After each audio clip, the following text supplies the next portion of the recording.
सबसे पहले आज की अहम खबर, बलूचिस्तान और खैबर पख्तूनख्वा में दहशत गर्दों के ख़िलाफ़ कार्रवाइयाँ जारी हैं और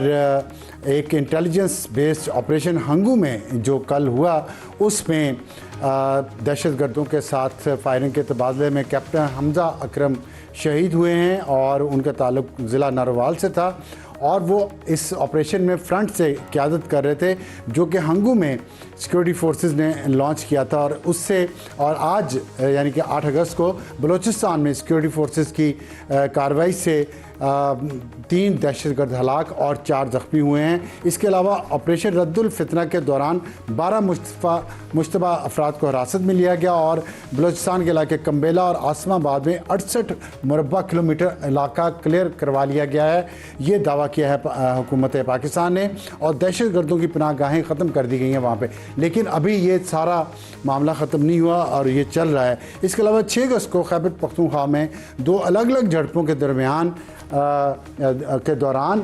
10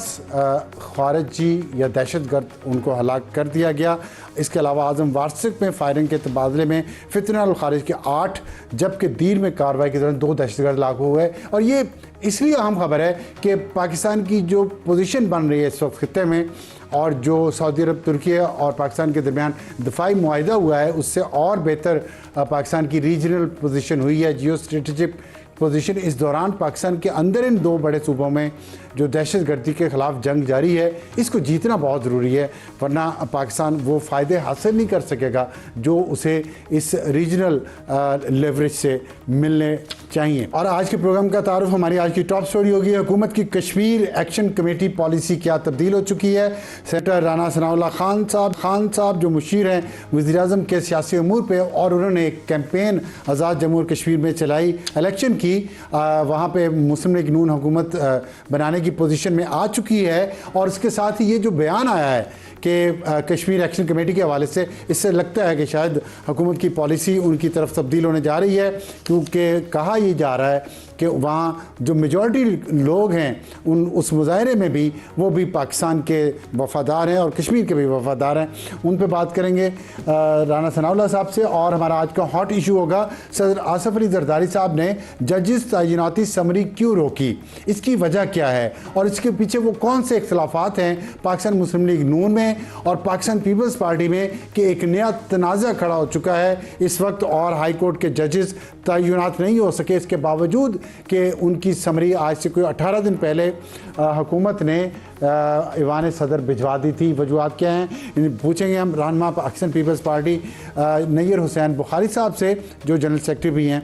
पार्टी के। और हमारा आज का एडिटोरियल होगा, ख़वातीन के हवाले से पंजाब पुलिस को नई हदायत क्या दी हैं DIG ऑपरेशन लाहौर फैसल कामरान ने, इसके बारे में हम आपको बताएंगे आज के एडिटोरियल में। तो शुरू करते हैं। हमें ज्वाइन किया है सेनेटर राना सनाउल्लाह खान साहब ने। बहुत शुक्रिया राना सना साहब, आपने बड़ी अच्छी कैंपेन चलाई है अपनी पार्टी के लिए आज़ाद कश्मीर में और आप इलेक्शन ऑलरेडी मेजॉरिटी आपकी सियासी जमात को तो मिल ही चुकी है पाकिस्तान मुस्लिम लीग नून को और इसका क्रेडिट आपको और अमीर मुकाम को जाता है। काफ़ी मुश्किल हालात थे, थोड़ा सा आप बताएंगे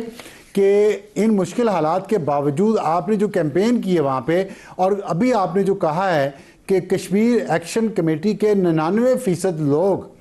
वो मुहिब वतन हैं, सिर्फ 1% हैं जो फितना फसाद करना चाह रहे हैं, तो उनको किसी ने वर्गलाया है। तो क्या हम ये समझें कि अवामी एक्शन कमेटी के बारे में हुकूमत की पॉलिसी बदल गई है, अब वो कालदम नहीं रहेगी और जो 5th शेड्यूल में जिन लीडरान का नाम डाला गया था वो अब निकाल लिया जाएगा?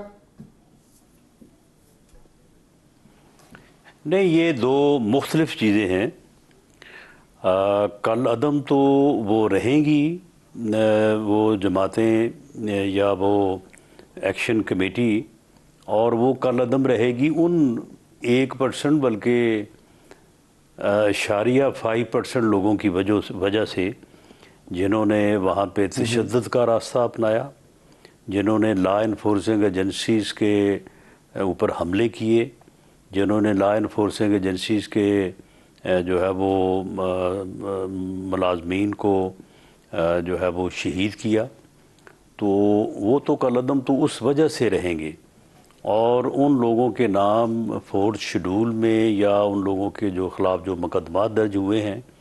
तो वो उन्हें जो है वो फेस करने पड़ेंगे। लेकिन वहाँ पे एक बड़ी तादाद जो कि वहाँ पे अगर यानी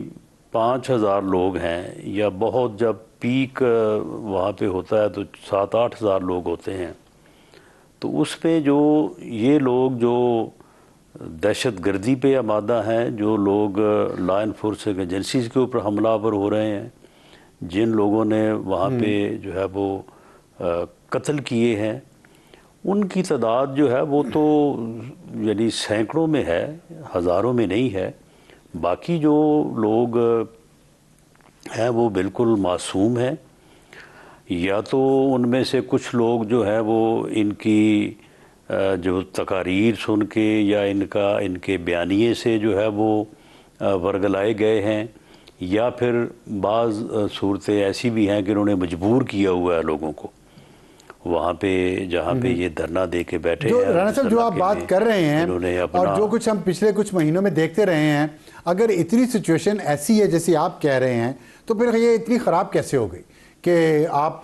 लोग वहाँ आपको इलेक्शन भी मुख्तलिफ फेजेस में करवाने पड़े। अभी कल आप वहाँ पे जलसे से भी खिताब कर रहे थे, वहाँ भी लोग आए हुए थे। तो फिर ये इतनी मिसअंडरस्टैंडिंग, इतनी कश्मकश, बरतानिया में मुजाहरे भी होते रहे और यहाँ पे भी इतना हंगामा होता रहा, ये कैसे मिस हैंडल हुआ? किसने किया मिस हैंडल? नहीं, वो जो बरतानिया में मुजाहरे होते रहे हैं उनके पीछे भी जो है वो जो लॉबी है उसका हमें मालूम है, और जहाँ पे भी जो फंड्स मुहैया किए जा रहे हैं उनके मतलब भी हमारे पास जो है वो एविडेंस जो है वो मौजूद है। अब ये परसों जो हवेली में जलसा हुआ है, वहाँ पे जितना बड़ा जमे गफ़ीर और जितनी बड़ी तादाद में कश्मीरी ये नारा लगा रहे थे कि हम पाकिस्तानी हैं, पाकिस्तान हमारा है, ये तो चौथा हिस्सा भी नहीं है वहाँ पे जो बैठे हैं पिछले तकरीबन कोई जो है वो 3-3.5 माह से वहाँ रावला कोर्ट में। लेकिन क्योंकि हुकूमत ने, लॉ इन्फोर्सिंग एजेंसीज़ ने उनको कॉर्डन ऑफ किया हुआ है और उस इलाके को क्लियर करवाने के लिए वहाँ पे ऑपरेशन जो है वो नहीं किया, ताकि मज़ीद जो है वो मज़ीद मासूम जानों का या जिन लोगों को इन्होंने ढाल बनाया हुआ है उनका नुकसान ना हो। तो उस वजह से जो है वो फिर पुंछ के जो है वो उन एरियाज़ में जो है वो इलेक्शन को विद होल्ड किया गया। बाकी एरियाज़ में जो है वो इलेक्शन ये 10 तारीख को हो रहा है, और सिक्योरिटी के बेहतर इंतज़ामात के लिए, फूल प्रूफ इंतज़ामात के लिए, ताकि ये वहाँ पे किसी किस्म की जो है वो शरारत तो आप समझते हैं कि ये इसमें अवामी एक्शन हमारे ये संदूर 2 वाले भाई हैं वो भी शामिल हैं। तो इसलिए जो है वो मरहलावार मीरपुर डिवीज़न में जो है वो 27 जुलाई को और मुजफ्फराबाद डिवीज़न में 2 अगस्त को जो है वो इलेक्शन करवाया गया। तो मिस हैंडल नहीं हुआ ये इशू हुकूमत से? क्या नहीं हुआ? मिस हैंडल पिछले कई महीनों से जो चल रहा है ये अवामी एक्शन कमेटी का मसला, ये मिस हैंडल नहीं किया जब आपने मुज़ाकरात भी किए पिछले साल अक्टूबर में? इसे इंतहाई वाइजली, टैक्टफुली और एडमिनिस्ट्रेटिवली जो है वो इसको हैंडल किया गया है। और अब आप ये देख रहे हैं कि इलेक्शन जो कि एक इंतहाई नाजुक और वनरेबल जो है वो एक प्रोसेस होता है, पूरी दुनिया बीच में इन्वॉल्व होती है, लाखों लोगों ने अपना राय दही इस्तेमाल करना होता है, रैलीज होनी होती है, जुलूस होने होते हैं, जलसे होने होते हैं। तो हमने उस मरहले को जो है वो कितनी कामयाबी के साथ जो है वो अबूर किया, और अब इंशाअल्लाह मुंतखब जो लेजिस्लेटिव असम्बली है आज़ाद कश्मीर की, वो वजूद में आ चुकी है, जो आने वाले हफ्ता 10 दिन में जो है वो अपनी वहाँ पे हुकूमत कायम करेगी। और जब उनकी अपनी मुंतखब हुकूमत, अपने मुंतखब नुमाइंदे जो है वो आने इक़्तिदार संभालेंगे, तो वो इस मसले को भी जो है वो रिजॉल्व कर लेंगे, इस मसले को भी हैंडल कर लेंगे, क्योंकि मुतालबा तो उनका है ही कोई नहीं। तो आपका मतलब है कि इलेक्शन ना करवाए, वो हमने करवा दिया। ठीक है, ये वो आपने करवा दिया। आप ये बताइए कि जो महाजरीन की सीटों का असल में मुतालबा भी था उनका, ये बज़ाहिर तो अब हुकूमत आप ही की बननी है, अक्सरियत आपको मिल चुकी है, तो आप कब तक, आपके ख्याल में 14 अगस्त जो आ रहा है यौम आज़ादी, उसको उसके इर्द गिर्द असम्बली का इजलास होगा या उसके बाद जाएगा आज़ाद जम्मू कश्मीर असम्बली का? मेरा ख्याल है कि ये यानी 10 अगस्त का जो ये इलेक्शन का प्रोसेस है ये 11 तक मुकम्मल हो जाएगा और अगले 2-4 दिन में जो है वो असम्बली का इजलास होगा।